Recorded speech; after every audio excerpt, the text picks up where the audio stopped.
Because we're Bully Guitars USA. We've had it with people building better guitars than we can for less money. Oh, we're going to bully the out of them. We are totally going to bully the out of them. I'm going to be taping over the headstock of my Gibsons in way of protest. There's this whole, like, modern marketing spiel that just kind of disgusts me, in case you haven't figured that out already. We're Gibson, and we're here to protect what's rightfully ours. I've got something to say about all of this, so stay tuned.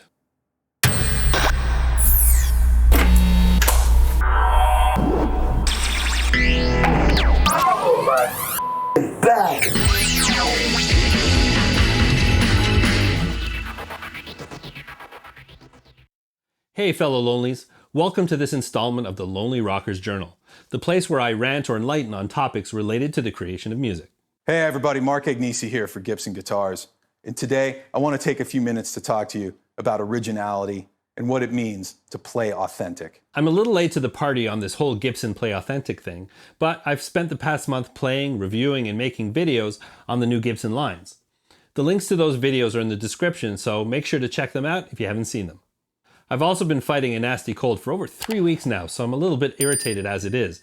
But in the middle of my Gibson month, this Play Authentic video comes out, the guitar world erupts, and then the video disappears, fueling even more negativity towards Gibson. To the manufacturers out there, we want you to know that you've been warned. We're looking out. To all the people in the film and television and commercial industry, reach out to us. We want to work with you. Stop taping over the logos on the headstocks. By the way, that's not enough to get out of a trademark infringement anyway. Okay, the video was a little weird and slightly threatening, but many have challenged Gibson's right to protect their interests. I personally wish they left it for the courtroom, but that does not diminish the fact other guitar makers have been ripping off Gibson for years. Hey everybody, Mark Agnesi here for Gibson Guitars.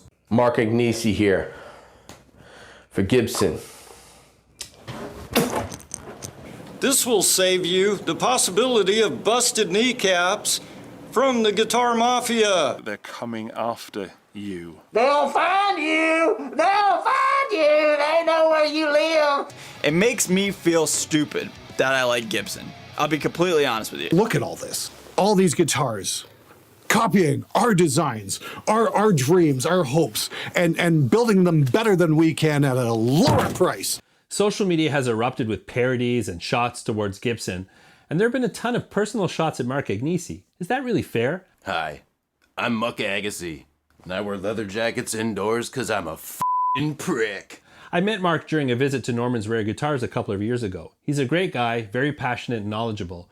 I'm certain there was an army of suits on the other side of the camera. You could almost see the beads of sweat dripping down his forehead. I would have loved to have been a fly on the wall in that creative meeting. Now, whether the point was made or it was a tactical error, the video was pulled down very soon after. And that in itself fueled additional negativity towards Gibson. After re-emerging from bankruptcy and releasing a new product line that's getting really good reviews, why do this now? Why shift the focus from the positive vibe Gibson had been creating? Well, let's look at the lawsuit brewing with Armadillo Enterprises, the parent company of Dean Guitars. All of you Dean fans who've been defending them blindly are ignoring the fact that Dean has built a business on copying designs. I'm not criticizing Dean as a brand or a guitar manufacturer. They've been around for decades and put out some great products. But it's no secret they've been borrowing their designs for decades. Aside from the Les Paul, Gibson's Flying V is one of the most iconic and recognizable guitars. Dean has been making a V for decades with what seems like complete impunity, so now Gibson decides to go after them. Well, let's look at the guitars.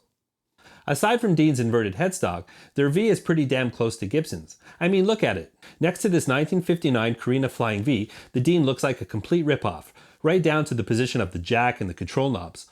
Look at the V-shaped tailpiece and the toggle switch. Even the damn slope of the body where it meets the neck is the same. I've read somewhere that previous lawsuits have deemed a body shape can't be patented. The trademark is in the headstock. But come on, these similarities are not by accident. And possibly why Gibson's suit accuses Armadillo of trademark counterfeiting, which is a far more serious charge than a trademark infringement. Any copy of any one of those designs that we've named is, in fact, by definition, a counterfeit Gibson guitar. Now, I decided to do this video solely because of the V. Doing some research, I looked at some other Dean models. This one, they actually call the USA Patents Pending Z Flame Top TBZ. By the way, I'm Canadian. I say Z, so sue me too. That's okay. What exactly is original and patent pending about this? Take a look at it next to a Gibson Explorer, which made its debut in 1958. And it continues. Here's a Dean Thoroughbred next to a Gibson Les Paul. A Dean Colt next to a Gibson ES-175. Angus might even have a chuckle with this one. Here's a Dean Grand Sport next to a Gibson SG. Grand Sport, GS, SG, GS. And Jimmy may not even known the difference if he played Stairway on this by accident. Digging deeper, it seems it doesn't stop with Gibson. What about Fender? Here's a Dean Nash Vegas next to a Fender Telecaster. And the Dean Icon. Has PRS seen this one? Even Ibanez might be starting to get a little warm around the collar. Now, Dean has a great reputation as a good guitar builder and has an endless list of pros that endorse them. In Dean's defense, many guitar manufacturers have borrowed from Gibson and Fender for decades. And Dean has quite a number of their own original designs. But comparing all of these similarities, it has to at least get you asking some questions about their design strategy. And those taking shots at Gibson for wanting to protect their legacy are certainly taking a long history for granted. Let's see John Deere throw tractor tires on a Corvette-style body and call it the JD Cornvette. We'll see how far GM lets them get with that. Now, I have no insight into either company, but this should be very interesting to watch, especially now that Armadillo has filed a countersuit claiming Gibson is apparently threatening retailers who are carrying the Dean products in question. Damn wrong. Some have argued that a statute of limitations may come into play here because some of these guitars were first made in the 1970s. Now, I'm no lawyer, perhaps they may be true. I don't even know when Gibson first filed the trademarks for these guitars. Maybe the earlier models are included in the lawsuit merely to help build the case against Armadillo. Luna Guitars, which is a far newer company and also owned by Armadillo, has also been copying Gibson designs and trademarks. In fact, looking at their website at the time of this video, the electric guitar page has been completely removed. So this is clearly getting interesting. This one may not look like a Gibson, but calling an acoustic guitar a hummingbird may have been a bit too ballsy. Nice looking guitar, but couldn't they name it after a different bird? It seems this practice may be rooted in the culture of Armadillo's business, and Gibson has finally had enough. Gibson is focusing on its guitar business now, and that means they are prepared to protect their interests. I'd be really surprised if they go after boutique guitar makers. I could be wrong, but I don't think that is Gibson's intent here. But with Armadillo, they seem to have built a company on borrowed designs, and that is having an impact on Gibson's business. That is how the market works. Armadillo ignored 2 cease and desist letters from Gibson. Apparently this all started in 2017, long before the new CEO was even in place, so this has been brewing for a while. So while I do agree, the timing of all of this may not serve the best interests of Gibson in the public eye, and that Play Authentic video was a bit off. It's clear these copies are real and having an effect on Gibson's bottom line.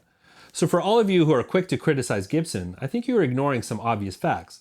I'm going on record to say I feel the industry needs a strong Gibson in the marketplace. We can count on less than one hand the number of legendary guitar manufacturers with a history remotely comparable to Gibson's, and I believe it's important to protect that history. PRS is a great example of a company that settled in between 2 giants, ultimately thriving on their own designs and interpretations, with minor exceptions.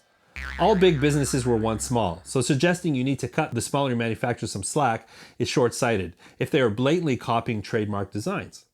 This is a practice in the guitar world that wouldn't last 2 seconds in most other industries. How about creating something different? There are tons of boutique guitar makers keeping it authentic and making some amazing and unique products. You know what I'm talking about. I'd love to hear your thoughts on this. Do you agree with me, or do I just sound like a Gibson fanboy? Let me know in the comments, and please like, subscribe, and ring that bell if you would like to see more videos from The Lonely Rocker. And while you're here, why not check out some of my other videos? If you're keeping it lonely, then keep it rocky. See you in the next one.